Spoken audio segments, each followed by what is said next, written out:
Good morning, it's Shanna. I'm just going to ramble a little bit today.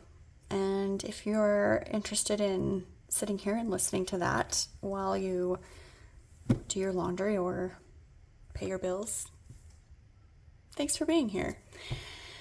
Okay, so first of all, I'm curious if you guys have used these Bach flower essences before. I just have 2 of them. Are these in focus? Yes, okay. I just have 2 of them. I've been using the Connect with Others with good results. I mean, are they placebo? I don't know. But I think they work, and I've been enjoying the concept, the experience of them. So I feel like the website's a little bit overwhelming in that there are a lot of choices, and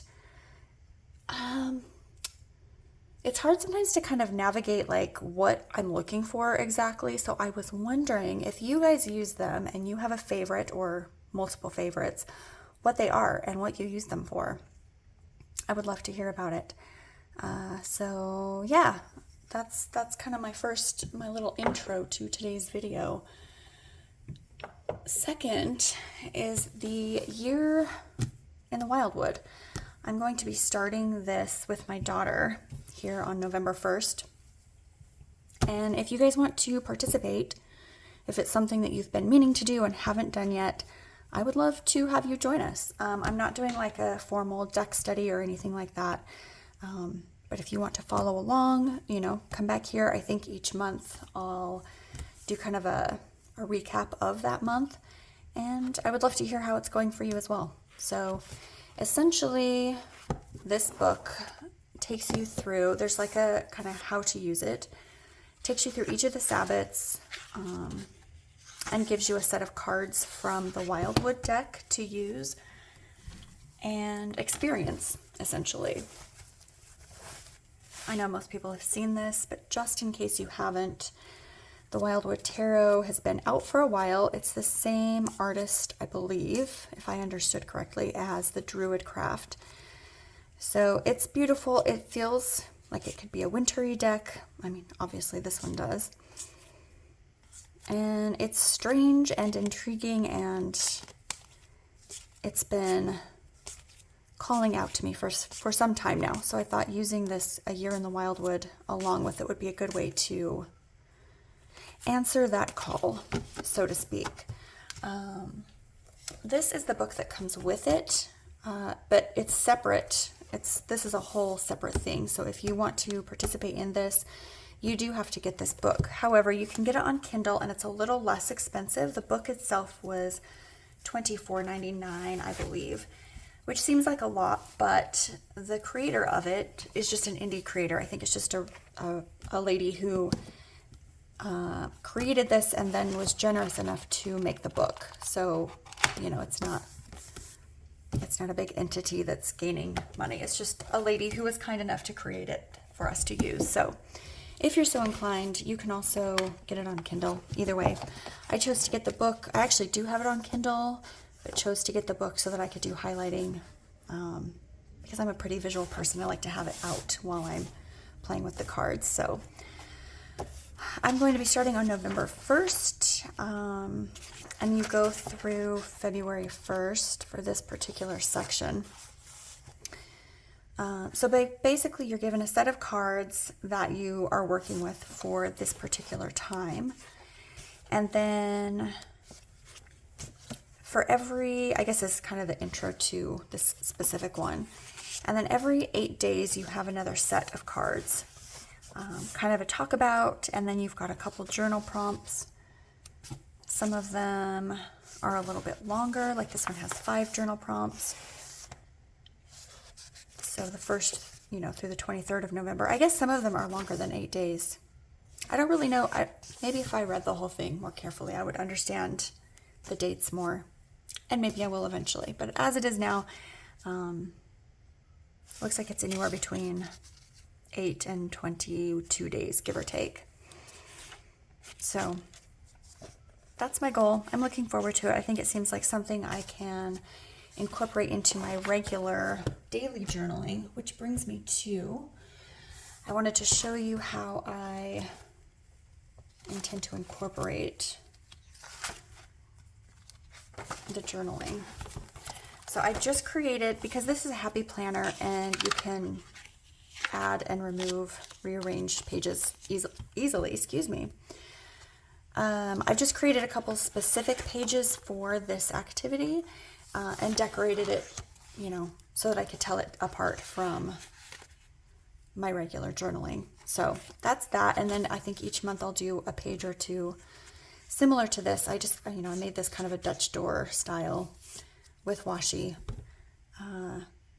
Made it look seasonal, and that's how I will tell it apart. Because if I know myself well enough that if I try to create a whole, you know, separate journal just for the study, I'll never do it. I'll never open it up and do it. So that's that. Okay. So next, actually, let me put this in here.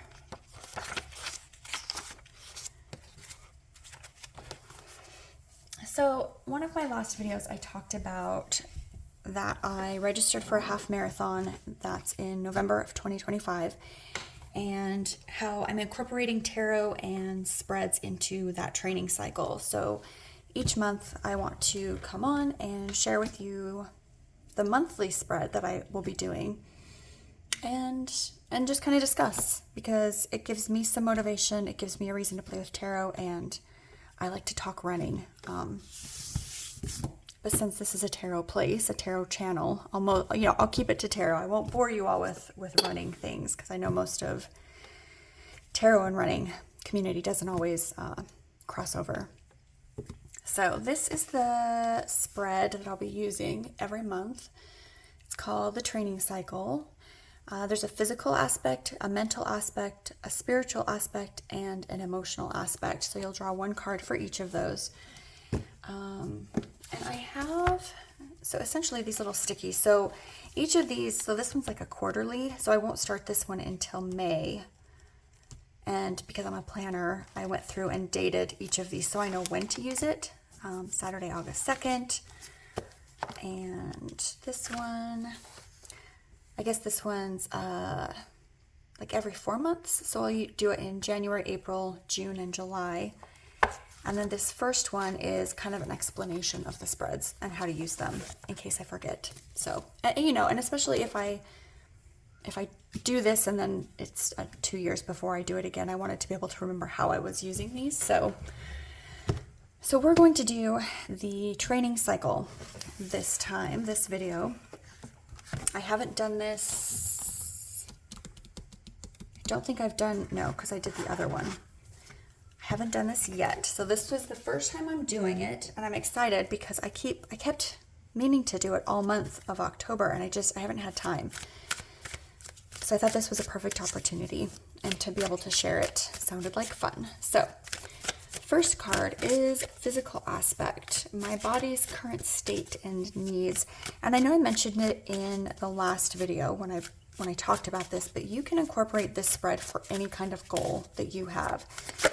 If it's saving money, if it's yoga, if it's, you know, a writing goal, or what, you know, whatever kind of goal you have, just change the verbiage to suit your, you know, whatever it is you're doing. And this can work for that. So, okay, this was the physical aspect, which is Ace of Swords. I always have to look at the, do these all have, yeah, these are Roman numerals, which obviously that's 1. So, okay, mental aspect, my mindset and psychological approach. Okay.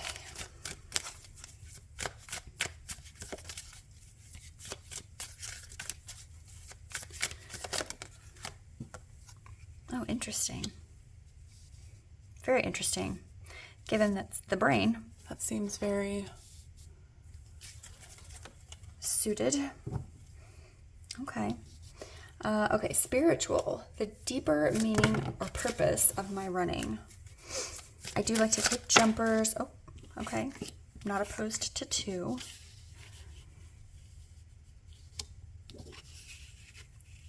Try to line these up. So they're in frame here. One of my favorite things about this deck is just how pretty it is on the table. So spiritual, we have the Knight of Wands. Interesting. And what, the Five of Coins? Okay.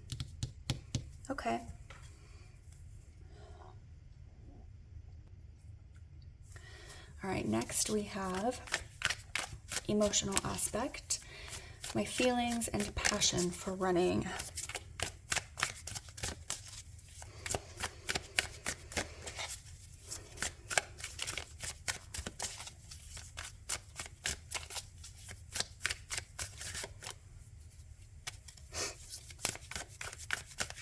I'm not sure I could have chosen a better deck. Oh, hello.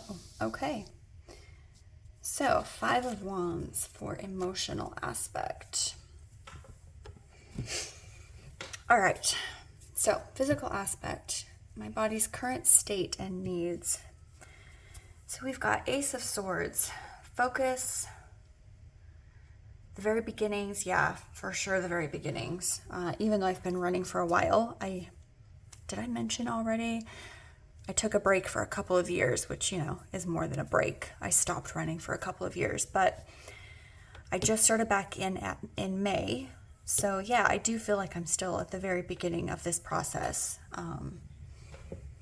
Just kind of, I've been taking it very slow. You know, I don't want to cause any injuries, and I don't want to overwhelm myself with miles or, you know, speed or anything like that. So yeah, being able to have that focus of concentrating on the here and the now and trying not to put too much emphasis on where I'm trying to get to. So I like that. Okay, and then the mental aspect is mindset and psychological approach, temperance. The equilibrium, I think, kind of falls back into what I said here of just trying to be mindful of the fact that I have taken such a big break and that I need to really balance between, you know, wanting to be where I was and being realistic with where I am.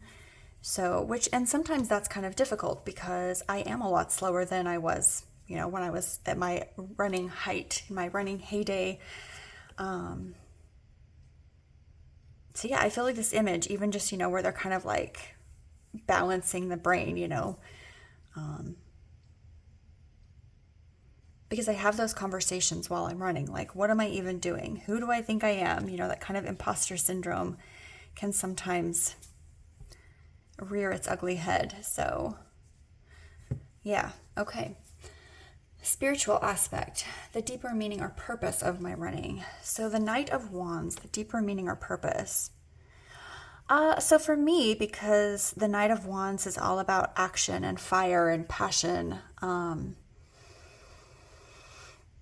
I mean, I feel very passionate about running. I feel like it took me quite a few years to like call myself a runner. But once I did, even though I've taken that, you know, I took that big break, I still feel like I'm a runner. I'm still comfortable calling myself that.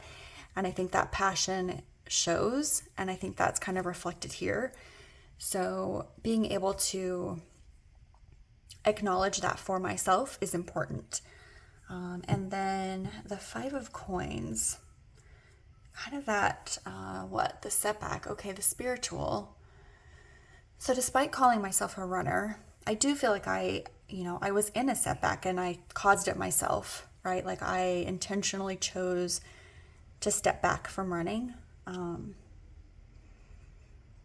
But I like that the skull here is looking at this passion, like, you know, we're kind of falling into the brain area, the spiritual, the root of that is kind of looking at this passion and going, this is what I want, you know? I'm looking at this. This is interesting. I hadn't really noticed that the wand is kind of like in the skull for spiritual. So maybe it's less about well, I guess not less. I think it still falls into the passionate, fiery side of it, acknowledging, that that's part of who I am, and taking out the mental aspect of the label, right? And just kind of allowing myself to have that freedom of calling myself a runner. Despite, the choices I've made over the last couple of years. So, okay. Emotional aspect. My feelings and passion for running. 5 of Wands. So I think this one is pointing to the fact that, once again, I kind of struggle with my pace. I'm not a fast runner, even at my height of physical, even when I was at my best, I wasn't a fast runner. A fast runner runs a marathon in, I don't know, a couple hours. Like those are the Olympic runners. The regular people, fast runners, they're upper 3 hours or within the 4 hours somewhere. Generally speaking, I'm just over 5 hours. My personal best marathon was about 4:52, which for me was amazing, right? Like that was my best time. But I do struggle with that sometimes, the emotional aspect of it being like, well, am I good enough? Am I fast enough? Can I call myself a runner?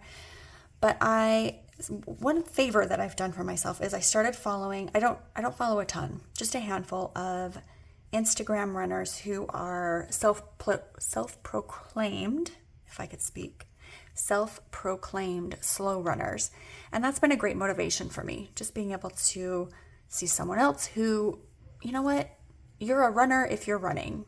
The end. There's no, you're only a runner if you can run this pace. So I've been working on myself with that. So it's nice to have that kind of consistent reminder of,